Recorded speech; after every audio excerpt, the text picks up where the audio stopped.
Welcome back to CX in the Wild Season 4.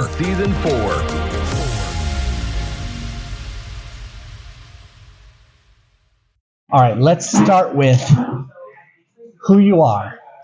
I'm Alice Marie Johnson. I'm a criminal justice reform advocate and CEO of Taking Action for Good. It's so nice to see you, Miss Alice. Now, full disclosure for the audience, we're friends, and we've known each other for a little while. And I've, of course, been following your story. And we're at South by Southwest, which is why we're doing this podcast, CX in the Wild. Can you, first of all, tell us why you're here at South by Southwest? Well, I'm here for I'll be on a panel with Spin.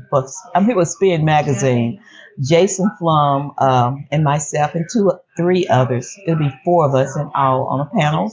And it's called Getting Loud, Music's Effect on Criminal Justice Reform. Lava for Good and Stand Together has come together to present this panel today. I'm very excited about it. Wow. What a great connection between music and criminal justice, but I would say music as a central aspect of all lives and how it impacts our lives. And how are you tying that to the work that you're doing? Well, we know that in the past, movements have been energized through music, like Marvin Gaye's What's Going On, and Sam Cooke's what he sang about change is going to come. So many movements have been inspired by music because then you feel it, you're humming it, and it makes you think about what others are going through. And we've got artists now who will be in the audience today to listen to our panel. And I really want to encourage them to use their platform, to use their music, their voices to reach a broader audience. We got this incredible chance to really put criminal justice front and center right here at South by Southwest. And how it affects my work is I'm a criminal justice reform advocate. I have an organization called Taking Action for Good. And what we do is we humanize. We bring more than just a good read, but we actually bring the faces and the families of those who are incarcerated, who need a second chance. Next month will be Second Chance Month. So I'm on the ground and running, trying to really magnify those families and what it's done to the communities to have people incarcerated for so long. And also I'm working too with juvenile justice, because we know that becomes a pipeline to prison. If we can make changes with our juveniles, then we have saved another family. We made a difference in a community. So I'm really excited about being here today, and especially with the work that I do. So and let's talk about the work, because I know you, but you have a really interesting story. The first time I met you, you said, I have a kind of interesting story. Can you share just in a short few minutes your backstory and what led you to today? Well, my backstory is I was a first-time nonviolent offender caught up in a conspiracy, a drug conspiracy. I'd never been in trouble in my life. I never sold drugs. I never used drugs. But because of the conspiracy laws, I was caught up and I received one of the harshest sentences that a person can receive. I was offered 3 years not to go to trial. I turned it down because I just could not accept signing a plea for what they were accusing me of. So 3 years turned into life plus 25 years without the possibility of parole. But Dennis, I made a decision going into prison. It was shocking because I didn't even know that a life sentence was possible for what I had done. My telephone, I literally passed phone number to my ex-boyfriend, and he would call them. I never knew them. I never got involved in the drug deals or anything. But, I know that what I did was wrong because any part that I played. But to get a life plus 25-year sentence was also wrong. But as I was about to say, I made a decision when I went in that I am going to still live life full, because I'm not dead, even though they told me I'd come out dead. I'm going to impact my community, the prison community, because that became my new normal, was being in prison. So after really meeting women in there who were truly hopeless and they were going home, I thought I'd start using gifts that I had, like theater, writing plays and getting them motivated and involved in just living life and doing things. So I started speaking toward the end. I'm going to say in 2016 was my first speaking engagement. I spoke at colleges from prison. I spoke at Hunter's College, the Yale University, New York University, the University of Washington in Seattle. Then I spoke at Google and YouTube events about criminal justice. I didn't know how unique that was until I came home. No one has ever done that before. So my story got out, and I was approached to do a video op-ed. They contacted me through another advocate. If I do a video op-ed, and that op-ed went viral, Kim Kardashian, someone she followed, shared it on Twitter. She said she had not been on Twitter for several days. And as soon as she logged onto Twitter, my face popped up, and I'm telling my story. And she saw it and she tweeted out, "This is so unfair." And by the way, Dennis, this might sound really strange, but I didn't even know who Kim Kardashian was. I had been gone already for 21 years. So when I left and went to prison, she was a little girl. So she kicked into action. She contacted Ivanka, then Jared, and then she put together a brand new legal team. They call themselves Team Alice. And for 7 months, they fought for Kim to get a meeting with the president. We needed clemency because I had already exhausted all of my other remedies. So she got the meeting on May 30th, which just so happened to be my birthday. 7 days later, I was running across the road into freedom. And when I ran across that road, Dennis, I have not stopped running since. I made a promise to the women I left behind that I would fight for them. I wouldn't forget about them. And that's exactly what I've been doing. And I can honestly say that it's been rewarding. It's been exhausting. I've seen that my release literally brought together people from across the political aisles to come together to agree on this is wrong. I think my face put a face on the need for criminal justice reform in America. And I started fighting for the First Step Act. And I was on posters all over at the airports, at the bus stations. I was in 66 places in D.C. so that everywhere the lawmakers turned, they saw my face and they could go online and read my story. And that most historic, most important criminal justice reform bill in 30 years was signed into law 6 months after I released. And even while they were doing press on it, trying to get the President Trump, to agree to sign it. After my case came to his attention and he saw the injustice of it during his press conference, he said, they brought me rehabilitation in the First Step Act, but I asked for sentencing reform because I don't want there to be another Alice Johnson.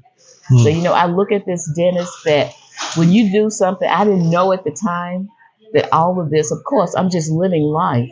So I don't know. I'm trying to do the best that I can in prison, stay motivated, keep my hope alive. And I would be a catalyst for this First Step Act bill. I was summoned to the United Nations on International Women's Month, which happens to be this month. And on March the 8th, I was honored as a women's rights defender, only 4 from around the world. And I was the only one from North America, for the work that I did in prison, changing an education system. I love your story is so outstanding overall, but leading up to now, yes, that's a great story. But what I think is the thing that inspires me and what I'd love to talk about today is you having gone through all this amazing odyssey is incredible. But what you did when you got out, and then now what you're doing about the work that you're doing to enhance the human experience. I work in customer experience. It's all about people who spend money with corporations. And then when it gets a little deeper, it's about employee experience, serving the people on the front lines, creating both better customer care. When we get into the healthcare industry, it starts to become more personal with patients. Yes. But now you, in your work in criminal justice reform, working to inspire people through musical movements, I see you working in all of these different areas to enhance the human experience. And I think that your voice and I think your courage and leadership and inspiration for change is something that, whether I'm a HR leader in a corporation thinking about diversity and inclusivity, or trying to motivate the whole spectrum of people in my organization, we can all learn from you. Before we even go on, I wanted to share with you, I had someone on the podcast a couple months ago, and she had this interesting perspective. She was head of customer experience for a utilities company. And what she said was, her customers, it doesn't matter how much they pay, and you can't turn their service off if they can't pay. You have to serve the community with this utility and be good to all people, because the community relies on electricity. And so the way she was exploring her purpose to serve people and customers or human experience at scale was really inspiring to me. And I think what you're doing, I see you inspiring young people, corporate executives, musicians, politicians.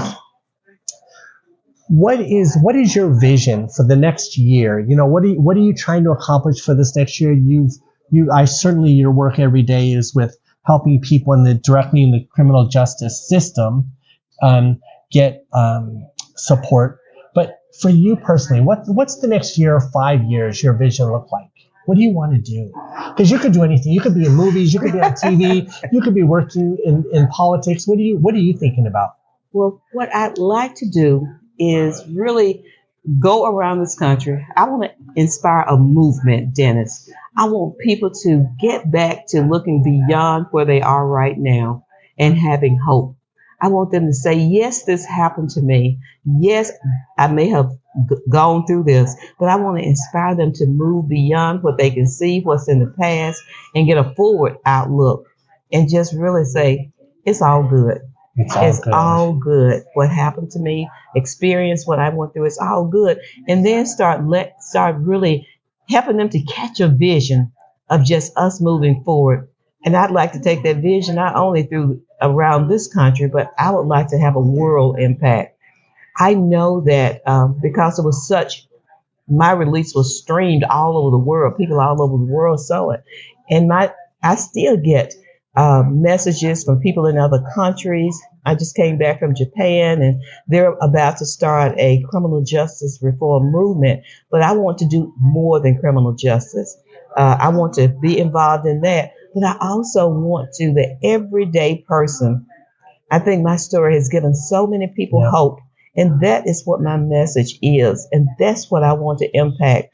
I want to literally impact the world for good. You know, what I like about your voice is, while steeped in adversity, and this is an unpopular opinion, people don't talk about this enough, but your story, you don't focus on the negative. And I think it's proof that there is goodness in the world. I think that people do want to do the right thing. I think that in all the chaos of all the business and politics, justice, we hear so many negative things. Whenever something bad happens in the system, it's like this story. The first thing. But you bring constant stories of positivity, positive change. And I like myself doubling down on that, because we need more voices who just stop trying to talk about the negative drama and say, this is the good change that can happen in the world.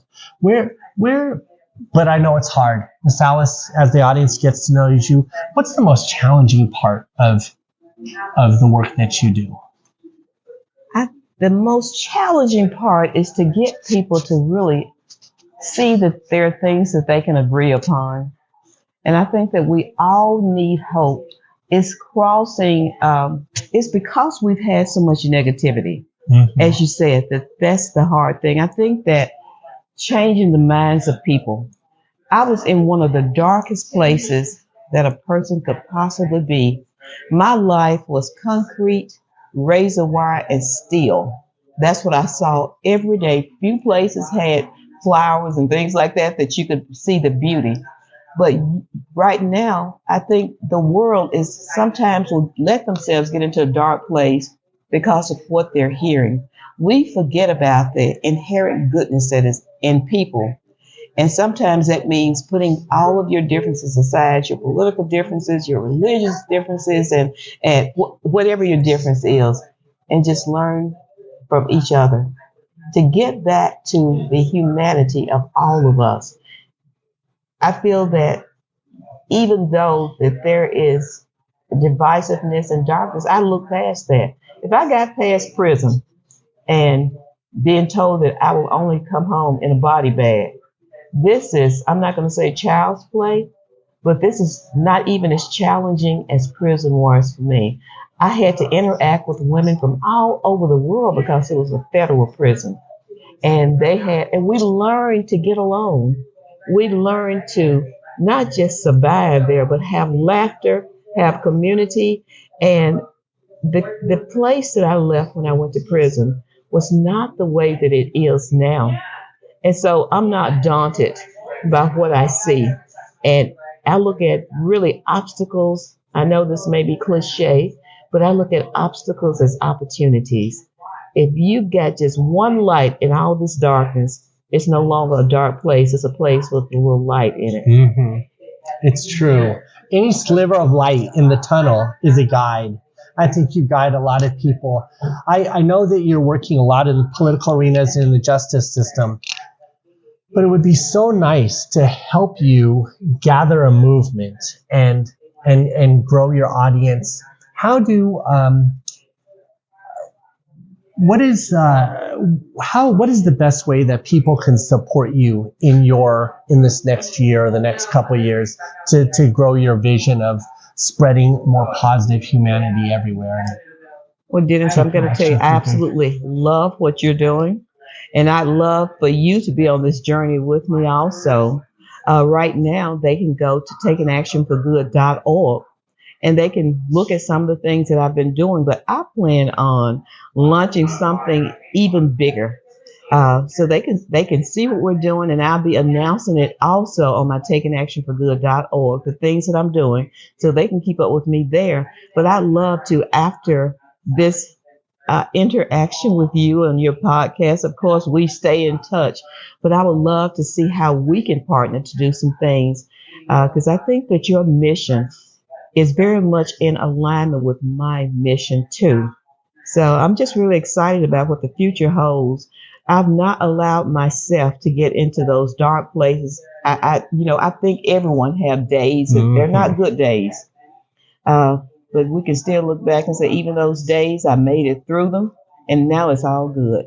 And I love what you're saying, because it's about collaboration with each other. Mm-hmm. And I think for me in a collaboration with you, I would love to get more leaders involved with you from the business sector, because you are in the entertainment sector and the fame sector, and even sports. I know you have some sports relationships, and politics, of course.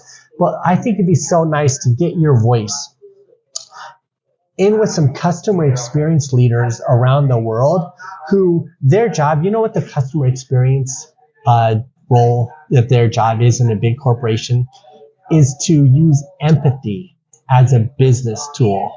And I think you would be a fantastic inspiration and coach for anyone in the customer experience industry, particularly a very large brand who has interests that range from young people to the elderly, wide communities of people who want to enhance the human condition. I think that's really important. Have you ever been and spoken on diversity and inclusivity in a wider context outside of criminal justice, or are you honed right in on criminal justice? Well, initially, that was completely my audience, but I'm truly ready to diversify, because this is not just a message about criminal justice reform. It's really about us thinking, it's about us looking at people again as people, bringing them in to include their voices, to give them a seat at the table, and also looking at how this will impact communities. When you impact one person, you impact the community. So I know that what I could bring to corporate America is really what is needed in this hour. So I'm ready for it, Dennis. I'm ready for the challenge. I'm going to have to make some introductions for you. Thank you. Let me ask you, what is, just in closing, what advice would you give? Not would you give. What do you tell? Because I know you've met with presidents and senators and governors and entertainers and sports figures. Yes. What do you tell people? What is your advice for each of us that we can take away from this discussion and live a little bit more Alice Marie Johnson in our own lives? What is your advice for me and to be better at being a better person to spread more humanity? I think my advice to anyone would be is to look at the person that you're right in front of now, because that one person is someone who you may be able to impact for good. Have more empathy. Try just talking and trying to understand where they're coming from. But we have to start with looking in the mirror at ourselves to see if we are part of this problem. And we can start right where we are today to say, I'm not going to have a frown. I'm going to turn that frown up into a smile, and I'm going to see someone. I'm just going to gift them with a smile and really be more understanding, to look at people as people. And I have to say this last thing. When I was in prison, I never asked a woman how you got there, what your crime was, what did you do? Because whatever they did was in the past. However, I met them in that moment. That's who they were to me in that moment. And I think that's been a gift that I received from prison, was to look at people just as people, and people appreciate that. Sometimes people have this fear that you're going to find out something and then you're going to prejudge them. I don't prejudge anyone. Yeah, when I met you, Dennis, I had no judgment. You had a blank page with me, and I let you write on it. I think that's fantastic advice. If we all just gave permission to other people to be their best self. Yes. And helped write stories with people that were positive about everyone. We looked for so much drama. I've been on a kick recently. I'm just so disappointed in the algorithms, the way they portrayed negativity, and I'm happy about AI moving us away from that. But I think as a culture, just what you said, if we meet each person and in the present try to collaborate on a story that's empathetic for each other, mm-hmm. and gives us both the opportunity to be our best selves. That's great advice. Miss Alice, thank you for being on my podcast. So takingactionforgood.org. I'll put a link to that in so people can reach it. I think, and there's a way to donate in that site. Oh yes, because anything that we do, it has to be powered by something, mm-hmm. or else it will fail. So I would love for your audience to join me in taking action for good, and also what I will be doing in the future. This is going to be a journey of their lifetime too, because it's going to affect generations to come. And let's work together to change our world for good. Miss Alice, thank you so much for being on the show today. It's been a pleasure having you. Thank you. Thank you for having me. Okay, let me double check, make sure. Thanks for listening to CX in the Wild. We hope to see you the next episode.